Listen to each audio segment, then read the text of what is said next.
पहिल्या पोस्टल बॅलेटच्या मतमोजणीनंतर आता ईव्हीएम मतमोजणीला सुरुवात झालेली आहे आणि कलांमध्ये बहुमतापासून भाजप केवळ 10 जागा दूर आहे।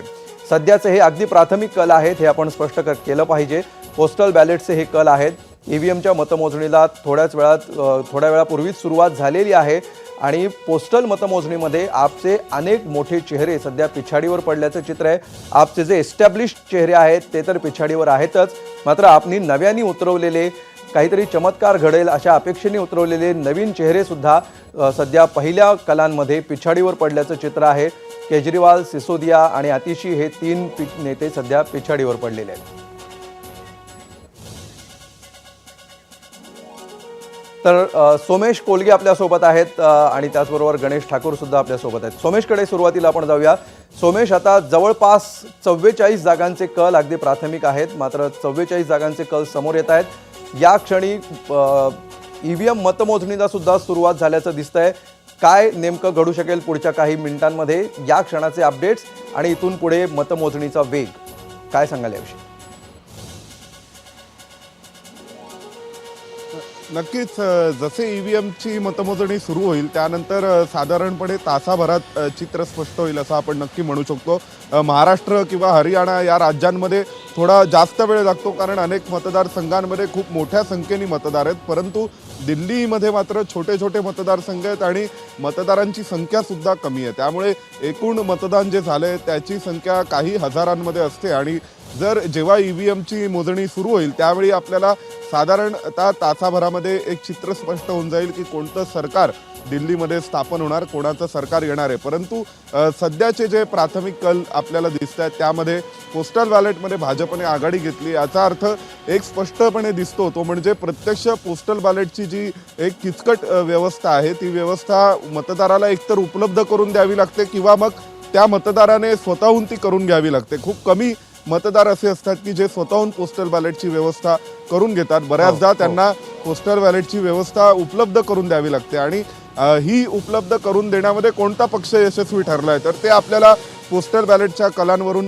दिसून येतं। त्यामुळे इथे पुन्हा एकदा जो व्यवस्थापनाचा मुद्दा आहे निवडणुकीचा, तर तिथे आपल्याला भाजपचं जे अतिशय मायक्रो लेवलला आणि मॅक्रो लेवलला चालणारं जे मॅनेजमेंट आहे ते आपल्याला यशस्वीपणे राबवण्यात आलेलं दिसतंय। म्हणून भाजप सुरुवातीच्या कलांमध्ये आघाडी घेतोय, पण हीच आघाडी जर भाजपने कायम ठेवली तर नक्कीच भारतीय जनता पक्षाचं सरकार स्थापन होऊ शकतं। पण अनेक जागा अशा आहेत, आपण जसं म्हटलं की नवी दिल्लीची जागा असेल, कालकाजी असेल किंवा मनीष सिसोदिया यांचा जंगपुरा मतदारसंघ असेल, गोकलपूरची जागा असेल, म्हणजे जे आउटस्कट्सच्या ज्या दिल्लीतल्या आउटस्कट्सच्या ज्या जागा आहेत त्यामध्ये पूर्वोत्तर दिल्लीचा भाग असेल, त्यानंतर पूर्व दिल्ली असेल, उत्तर दिल्ली असेल, या ठिकाणी कोणत्या पक्ष हा आघाडी घेतो आणि इथली लढाई ही अतिशय चुरशीची असणार आहे, कारण दक्षिण दिल्लीमध्ये आणि मध्य दिल्लीमध्ये बऱ्यापैकी भाजपच्या बाजूनी मतदान झालं आहे असं म्हटलं जाते। परंतु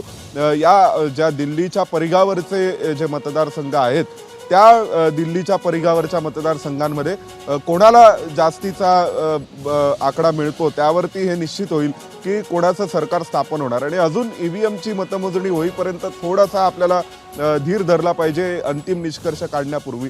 परंतु इतकं नक्की आहे की सध्याच्या कलांवरून तरी भाजप आघाडीवर आहे आणि आम आदमी पक्ष पिछाडीवर आहे, तर काँग्रेस कुठेच नाही अशी स्थिती निर्माण झाली आहे।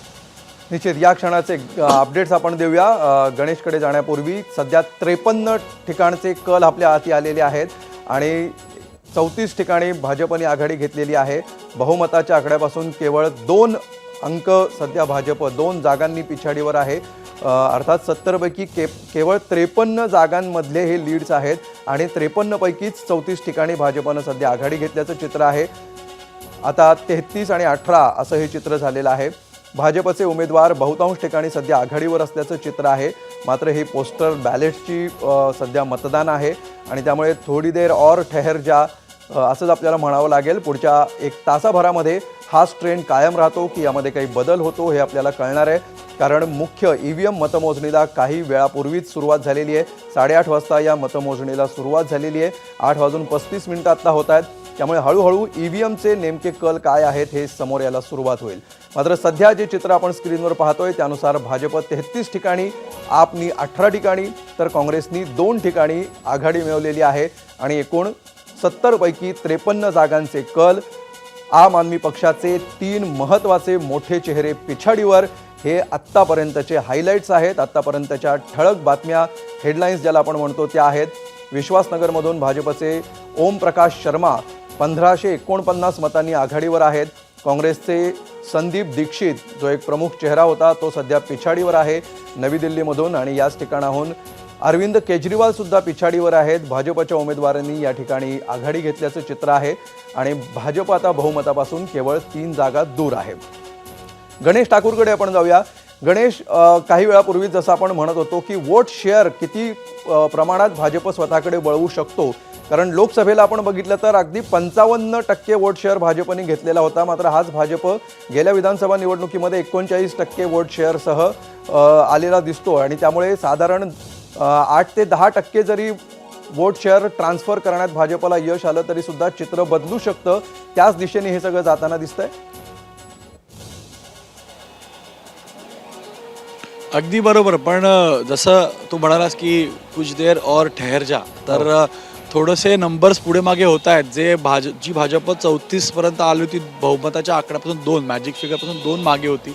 थोडेसे ट्रेंड्स बदललेत. आता 29 आणि 23, आम आदमी पार्टी 23, भाजप 29 आणि काँग्रेस 2. काँग्रेसचं परफॉर्मन्स खूप महत्त्वाचं आहे या निवडणुकीमध्ये आणि काँग्रेसचं परफॉर्मन्स कसं होतं त्याच्यावर आप आणि भाजपचं सगळं काय अवलंबून आहे. 30-22 झालेले आहेत. म्हणून सुरुवातीच्या कालामध्ये सीसॉ, आपण जसं सीसॉ नंबर्स येतात की पुढे मागे होत आहे, तर असंच राहील. पुढच्या 1 तासानंतर ट्रेंड्स सेटल होत राहतील आणि कळेल की कोणाच्या बाजूनं जनतेने मतदान केलेलं आहे. आता 31-21 असं झालेलं आहे. तर आम आदमी पार्टी ही कमबॅक करू शकते. पण जे मोठे चेहरे आहेत ज्यामध्ये अरविंद केजरीवाल, मनीष सिसोदिया, आतिशी मागे चालत आहेत, सोमनाथ भारती देखील मागे आहेत, तर गोपाल राय आणि सत्येंद्र जैन हे सध्या पुढे जातात. शकूर बस्तीमधनं आम आदमी पार्टीचे सत्येंद्र जैन पुढे आहेत. त्याचबरोबर ओखलामधनं आम आदमी पार्टीचे उमेदवार पुढे आहेत. तर असे हे आकडे येत आहेत. कारण ज्या प्रकारचं मतदान झालेलं आहे, वोटर देखील परिवर्तनाची एक लाट दिसत होती. पण ती फक्त अशा पॉकेट्समध्ये होती जिथे भाजपचं वर्चस्व आहे, भाजपचे वोटर्स आहेत. आम आदमी पार्टी कॉन्फिडेंटली हे वारंवार सांगत होती की आमचा वोटर आमच्यासोबत राहील, कारण आम्ही विकास कामं केली आहेत आणि पुढे बरीच कामं करायची आहेत. तर अनेक आरोप झाले की आम आदमी पार्टीनं फक्त स्कीम्स आपल्या लोकांना दिले आणि भविष्यात येणारे काही स्कीम्सची नावं दाखवत आपल्या वोटरला सांगितलं की समजा तुम्ही अरविंद केजरीवाल आपला वोट केलं तरच तुम्हाला या स्कीमचा लाभ मिळू शकेल. म्हणून अशा या गोष्टी केल्या गेल्या. बघा, दिल्लीच्या वोटर्सला मागील काही वर्षांपासून म्हणजे 2-3 टर्म जे अरविंद केजरीवालचे झाले त्या 3 टर्ममध्ये त्यांना फ्रीबीजची ओळख किंवा फ्रीबीजची सवय लागली. म्हणजे इथं वारंवार आरोप झाले की रेवडी सरकार आहे, रेवडी सभा घेतल्या गेल्या आणि ह्या फ्रीबीजच्या आधारेच भाजपच्या विरुद्ध आम आदमी पार्टी निवडणुकीच्या रिंगणात उतरली होती. दुसऱ्या बाजूला आम आदमी पार्टीला काउंटर करण्यासाठी भाजप देखील अशा पॉप्युलिस्ट स्कीम आणण्याचा विश्वास आणि वचन देऊन निवडणुकीचा प्रचार करत होती. म्हणून बऱ्याच गोष्टी आहेत ज्या गोष्टी या वोटर्सला सांगितल्या गेल्या, त्यांना पटवलं गेलं की हे तुम्हाला मिळेल आणि त्याच्या आधारे मतदान झालं. आता भाजपचा कोर वोटर हा या फ्रीबीजच्या राजकारणाच्या पलीकडचा आहे. पण भाजपनं आता काही वेळापूर्वी आपण जर कल पाहिले आणि जे नंबर्स येत होते तर मुस्लिम बहुल जागांमध्ये देखील भाजपचा चांगलं परफॉर्मन्स पाहायला मिळाला. म्हणजेच तिथं जी झुग्गी बस्ती आणि इतर जे वोटर्सचं ठिकाण आहे त्या पॉकेट्समध्ये भाजपनं प्रामुख्यानं आपले कॅन्डिडेटच्या प्रचारासाठी केंद्रातले मंत्री उतरवले, खासदारांना उतरवलं. म्हणून भाजपला माहिती होतं की जर विन सिच्युएशनमध्ये यायचं असेल तर ह्या वोटर्सला आपण बायफर्केट करावं, त्यांचं डिव्हिजन करावं आणि त्यासाठी काँग्रेसची भूमिका महत्त्वाची होती. काँग्रेसने त्या भागात प्रचार मोठ्या प्रमाणात केला आणि भाजपनं देखील यांना यावेळेला निग्लेक्ट केलं नाही, यांना आपल्यासोबत ठेवण्याचा प्रयत्न केला आणि म्हणूनच भाजपचे नंबर्स आहेत. पण अजूनही टक्कर आहे 21, 31 आणि 2. काँग्रेस 2 वरती आहे. हे खूप महत्त्वाचं आहे. जसं आपण म्हणतो काँग्रेसचं वोट शेअर यंदाच्या निवडणुकीमध्ये वाढेल. त्याचा फायदा कोणाला होतो दिसतंय की भाजपला होतोय, तर काँग्रेसचा परफॉर्मन्स महत्त्वाचा आहे. आता 22वर आप पोहोचलेली आहे, फक्त 9चा फरक आहे. जवळपास 55 जागांचे कल आता हाती आलेले आहेत आणि 55 पैकी मॅजिक फिगर गाठताना सध्या तरी कोण दिसत नाही, पण भाजप जवळ आहे. निश्चितपणे एकूण 54 जागांचे कल सध्या आपण स्क्रीनवर पाहतो आहोत. 54-55 जागांचे, आणि यापैकी आप आणि भाजप यांच्यामध्ये आता 10 जागांचं अंतर आहे. आप 21 आणि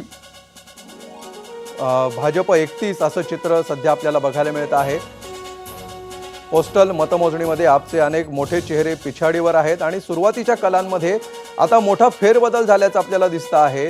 एकूण 70 पैकी 55 जागांचे कल हाती आलेले आहेत, म्हणजे अजूनही 15 जागांचे कल हाती येणं बाकी आहे. या 55 पैकी 31 ठिकाणी भाजप आणि 22 ठिकाणी आप, म्हणजे आता भाजप आणि आप यांच्यामध्ये केवळ 9 जागांचं अंतर सध्या उरल्याचं चित्र आहे. ग्रेटर कैलाशमधून आपचे सौरभ भारद्वाज पुन्हा एकदा आघाडीवर जात असल्याचं चित्र दिसतं आहे.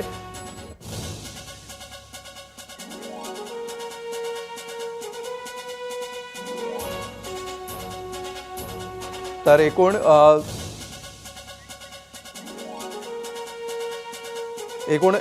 55 जागांचे कल, 22 ठिकाणी आप, 31 ठिकाणी भाजप, आणि सुरुवातीच्या कलांमध्ये आता पुन्हा एकदा मोठा फेरबदल होताना दिसतो आहे.